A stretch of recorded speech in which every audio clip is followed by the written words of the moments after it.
Hi, welcome to my presentation. Please excuse my voice. I am battling the cold that just will not go away. But I decided to do my author study on Eric Carle. I'm the author and illustrator. And before I get into the books and what he's written, I want to go over a little bit about himself. So he was born in 1929 in Syracuse, New York. Which makes him 87 years old today, and he is still writing books. Eric and his family moved to Germany when he was only 6 years old. And during World War II, Eric Carle was up against some terrible, terrible things. His father was drafted into the German army, and he ended up being captured as a prisoner of war. And while his father was gone, when Eric was only 15 years old, he was forced to dig trenches on the Siegfried Line in Germany. And his father finally did come back from the war after it was over, but he was extremely emaciated and only weighed 85 pounds. And it's something that Eric Carle really does not like to talk about. And his wife said that he suffers from post-traumatic stress disorder from that. So despite being through some terribly horrible situations when he was young, he was still able to produce beautiful, fun, exciting books. Once the war was over, he was able to graduate from a very prestigious art school in Germany. And once he graduated, he just longed to be back home in New York. So with his portfolio in hand and $40 in his pocket, he ended up making it back to New York to pursue a career in advertising. And it's when he was pursuing that career in advertising that a man noticed an advertisement that Eric Carle had drawn of a lobster. And that man just happened to be Bill Martin Jr., who is the author of Brown Bear, What Do You See? And he asked Eric Carle if he would illustrate that book for him. And Eric did. And it's a beloved book that we use a lot, especially in kindergarten classrooms. And after that, I guess you could say he had been bitten by the bug of writing children's books and illustrating children's books. And in 1968, he wrote his very first original book called 1, 2, 3 to the Zoo. But his second book is probably his most popular and most beloved book, and that's The Very Hungry Caterpillar. And that's the book that I used as inspiration for my presentation here. And The Very Hungry Caterpillar has been translated into 62 languages and has sold 41 million copies alone worldwide. Eric Carle uses a very distinct collage style in his books. They're very bold and colorful and inviting and entertaining, especially to young children. They're just very appealing to them. He has a reoccurring theme in many of his books, and that is of animals and nature. And he said that he does that because he has an overwhelming love and knowledge of nature and animals, and it's something that children can relate to. It's something that they experience all the time. He said that his books attempt to bridge the gap between the home and school. He also said that attending school is the second most traumatic experience that children experience in life, second to birth. And he said that he wants his books to be able to help children feel that warm, homey feeling at school, to see his books at home and at school and to bridge that gap.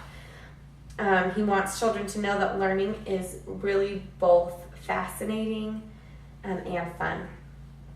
He has written over 70 books, And that's from 1968 to last year when he published his most current book called The Nonsense Show.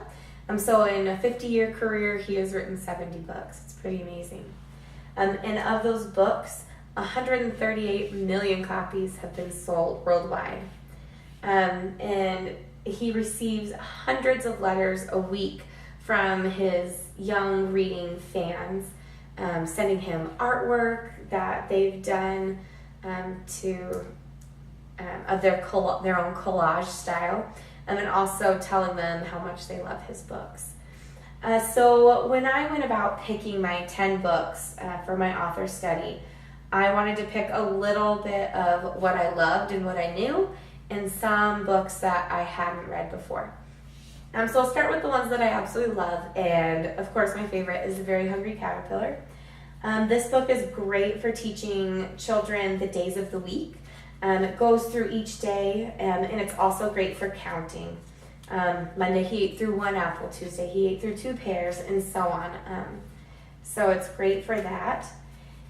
And then my other favorite would have to be Slowly, Slowly, Slowly, said the Sloth. When I was in 1st grade, I was obsessed with the rainforest. So this book was an absolute favorite of mine. And I used this book as inspiration for the sky up here on my board. But this book is great for teaching about the different animals in the rainforest.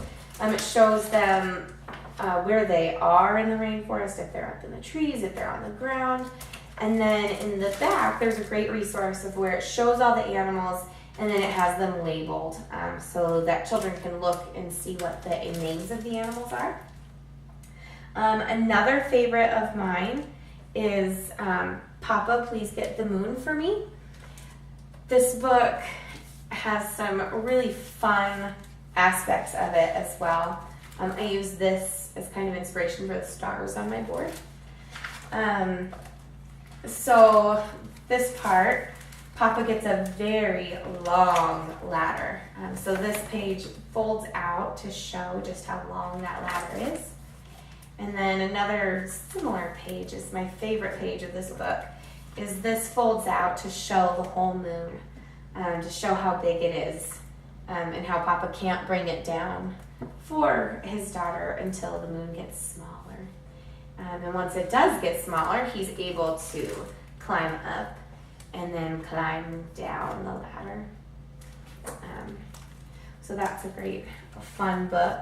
I worked in a kindergarten classroom, and we read this book, and then we had the kids paint the similar background of the night sky colors, the blues and the purples, and then they were able to cut out the size moon that they wanted, if they wanted a full moon or a half moon or a quarter moon, and we talked about the different phases of the moon. Another book that I love is The Very Busy Spider. And this book is great if you're doing a farm unit, because it talks about the different farm animals. And it has a fun element as well.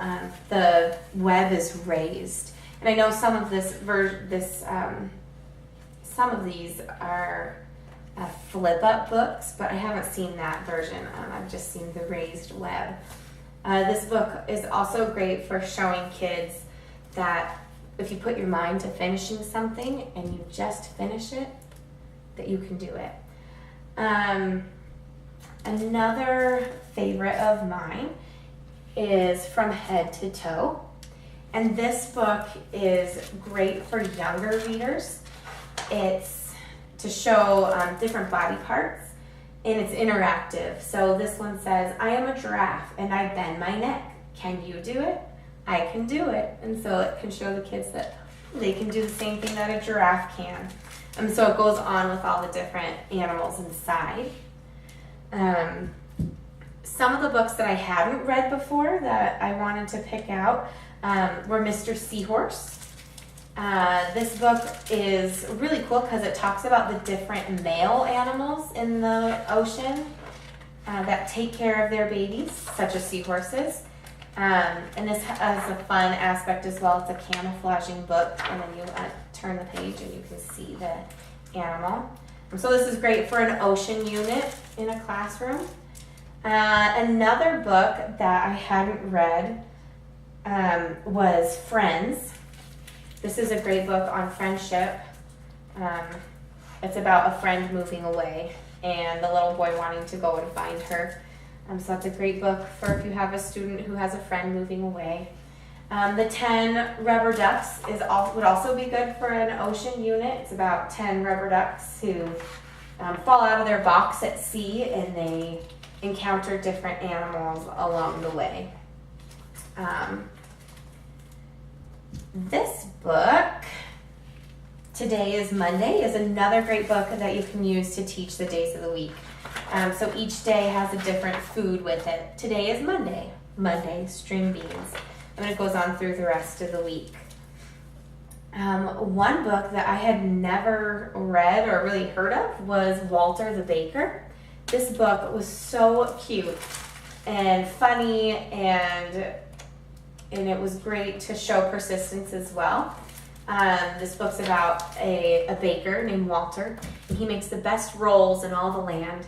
And the Dutch and Duchess of the land love his rolls so much, but one day his recipe gets mixed up, and his rolls get sent to the Duchess and the Duke, and they hate the rolls.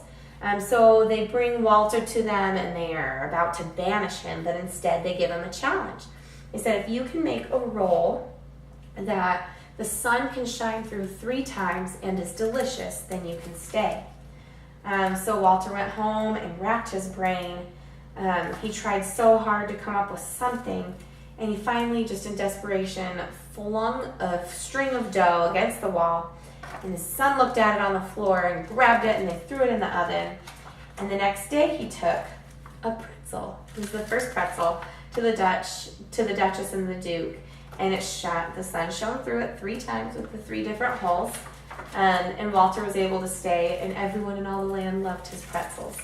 So that's a fun story, and one that you could teach kids to not give up, and that good things can come out of bad situations. So I hope you enjoyed my presentation, and that you were able to learn a little bit more about books that maybe you haven't heard of. There are so many great resources online for Eric Carle books. You can just Google a book, one of his books, and type in lesson plan after it. And there are so many ideas for all of his books, for lesson plans and art projects. And the opportunities are really almost endless with his books.